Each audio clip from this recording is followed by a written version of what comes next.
لا تصلي؟ ما تصلي؟ معقولة لا تصلي؟ كيف لا تصلي؟ أصلا آخر شيء تترك الصلاة. أنا ما أدري كيف تستحمل هذه الحياة بلا صلاة. بلا صلاة؟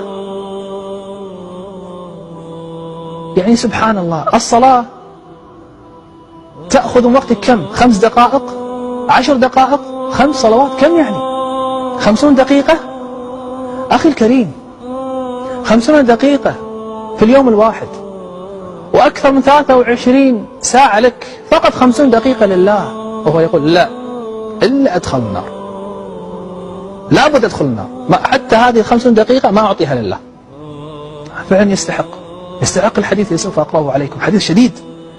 قال رسول الله صلى الله عليه وآله وسلم: العهد الذي بيننا وبينهم الصلاة، فمن تركها فقد كفر. نعوذ بالله.